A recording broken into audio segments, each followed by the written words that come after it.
hanche. Ça va, man? Ouf, non, je pense que je viens de me blesser un doigt. Ah, shit, man. Hey, appelle ce physio-là. C'est un physio spécialiste en grimpeur, puis il va savoir exactement comment t'aider. Ah, thanks, man, je t'en dois une.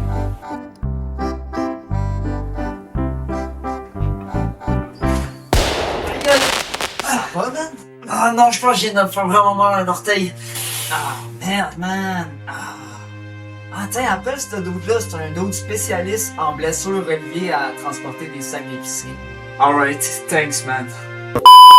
Ce petit sketch-là était surtout pour vous faire rire. Je suis pas en train de dire que c'est inutile d'aller voir un spécialiste des blessures d'escalade pour vos blessures d'escalade. Mon propos, c'est surtout de dire que nous, les grimpeurs, on a trop tendance à s'enfermer dans notre petit monde qu'est l'escalade et à ne pas assez s'intéresser aux autres sports et à comment les autres types d'athlètes s'entraînent. Un exemple qui me vient assez facilement en tête, c'est l'image que la communauté de l'escalade a d'un grimpeur qui focus trop sur la force versus pas assez sur la technique. Épaules et coups voûtés vers l'avant, petites jambes souvent blessées car pas assez de renforcement a été effectué à cet endroit-là.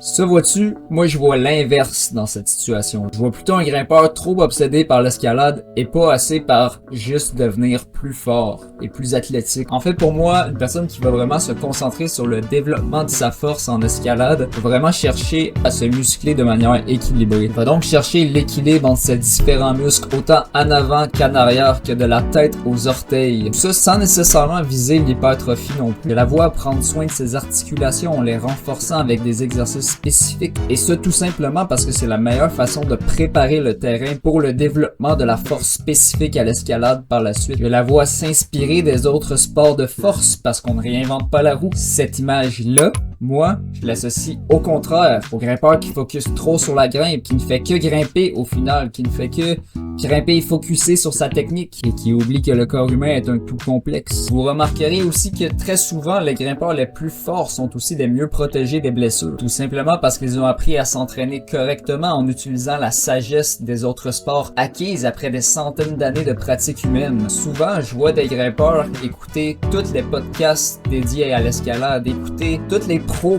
de l'escalade, tous les gros noms, mais je les vois passer à côté de sommités en matière de performance sportive en général.